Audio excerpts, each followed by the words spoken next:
when I was asked to speak here,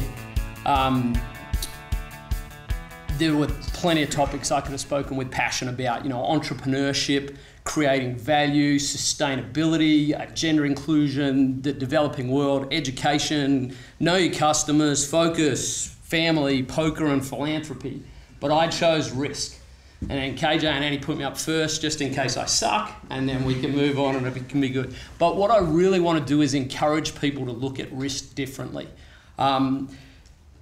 Maybe to step back and to frame risk, because a lot of people haven't even put it in a contextual space. So two influential thinkers in the 20th century named Frank contributed greatly to the terms of risk. The first, a guy named Frank Wright in 1921, an academic, wrote a paper separating from the broader uncertainty. He took out the risk component and he said, while you can't ever be certain about uncertainty, risk has an element that's quantifiable.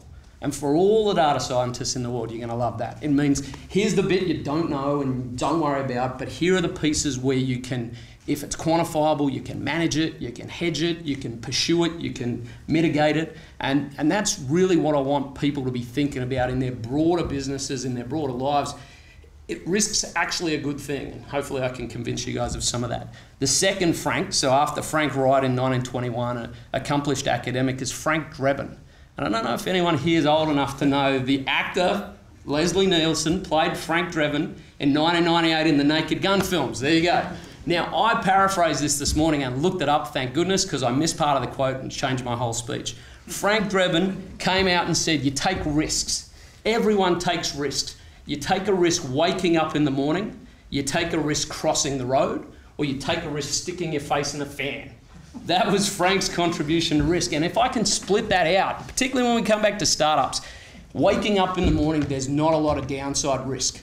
What's the alternative? No one really sits there and thinks, I'm not going to wake up this morning because bad downside, no downside in not doing it. Sticking your face in a fan. Traders know this well. Never do a trade with no upside. You stick your face in a fan, you either don't cut your nose off or you do cut your nose off. So show of hands, anyone who do that, don't do that. But that crossing the road piece, the middle piece of risk is actually where most of the joy and most of what goes on. How do you cross the road? How do you cross it safely? Do you have kids? Do you have broader impacts? What's over there? Why are you leaving? They're the conversations. And frankly, the risk piece I see too often is crazy gambling madness risk looking for a rush, or paranoid fear, the sharks are coming to get me and I'm not even in the water at the beach. Negative risk, and that middle piece is actually where all the decisions and where the challenges are.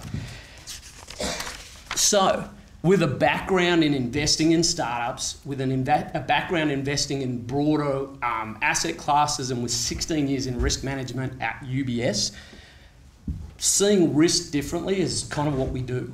You look, every trader, every insurance company, every poker player goes out and seeks sensible risk to receive that commensurate return. And I think that's the bit people really want to get in and break it down. Similar to the data piece and the focus piece for startups and for big business, they break it down and say, is it market risk? Is it credit risk? Is it quantitative risk? Is it pen risk? Is it country risk? Is it counterparty risk? And they really know the risk they're taking and they make sure they're paid for those risks. And that's what I want people to think about with risk. Whether it's a bank looking at a coal offtake agreement in Mongolia, which is something we did, and you can think about the risk, it literally is the final frontier up there. You're a yak with shotguns. Whether you're a poker player, for any in the room who are looking at trips versus a double gut shot straight draw, possibility of a flush, what's the percentage you're going to win or lose?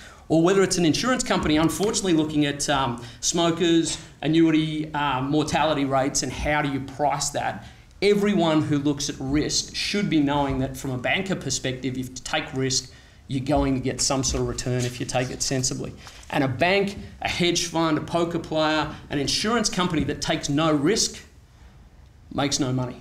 So that's, that's the message I want to give. The other thing, and this is a fallacy that I just think people aren't as aware of breaking down risk, upside risk and downside risk is not symmetrical.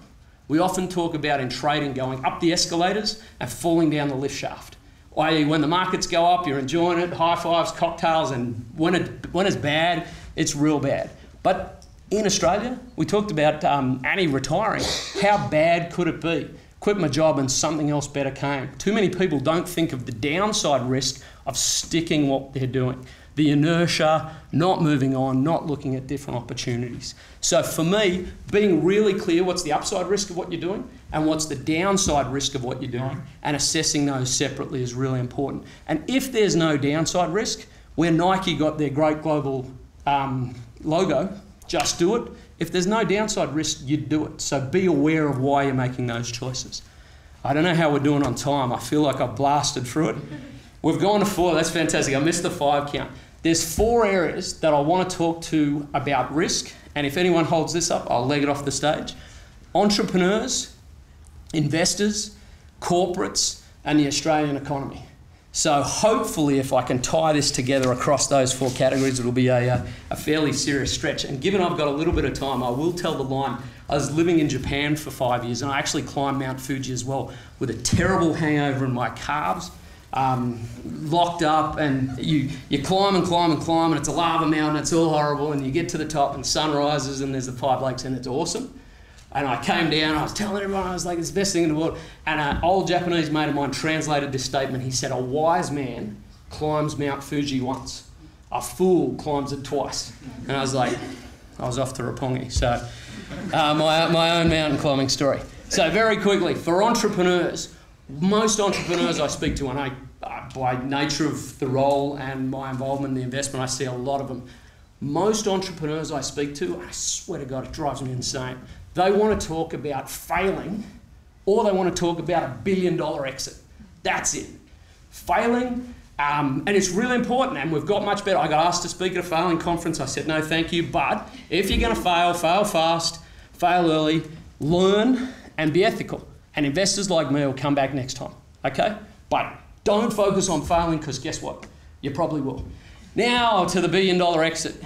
You don't wake up in the morning and land a $1 billion exit. It is a series of very focused, very disciplined decisions, and most of them take between 8 and 20 years. It's a marathon, not a sprint. So be aware of every decision you're making, and you won't ever, I guarantee no one will ever get a call, they're at 0 and it's like, well, do you want $1 billion or not? Because that is a Nike answer, just do it. Knowing the risk that you're taking and knowing the risk your business is taking, customer risk, what your competitors are doing and the threat there, the history, and more specifically trying to guess the future, which is what most traders do. That's really important. The big thing I'd say for every entrepreneur in the room, stay focused on getting paid. If you can get paid, all the risks, so there's your commensurate return for the risk you're taking. Entrepreneur message. Investors, frankly, they're the people who should bring risk to the conversation. All the entrepreneurs we invest in will eat broken glass and bust through walls and all that. You can't expect those same people to say, is that concrete or is it a plywood wall? You know, that's not what you're asking them to do. So if you're an investor, you should be educated about risk, and you should bring your risk return expectations to the table. Are you looking for a quick exit? Are you in for the long haul? Do you want the next Atlassian? Would be really stoked with a couple of times return on your money. And also talk to the entrepreneur and say, I know you believe this is the global crushing business, but at a $20 million business, you're going to face competition. At a $100 million business, you better go offshore. At a $1 billion business, you know, you've made it. So for investors, having that clarity around risk return is really important. The very last thing I'll say to investors, we talk to a lot of them, and when we talk about what their strategy is, it basically breaks down to hope. And we're like, hope is not a strategy. What are you trying to do? What is going to happen for the next round? What happens when the entrepreneur's hair's on fire and they're falling apart and they need your help? Are you there for that? Or do you want to stand back? Do you want to invest in a fund? Do you want to mentor through, do you want to not risk your risk capital, just risk your time and balance that up? So yeah, so from an investor standpoint, know the risk and the return you're expecting, and also know as an investor in this stack, entrepreneurs, investors, corporates, and the Australian economy, the people taking the least risk are investors.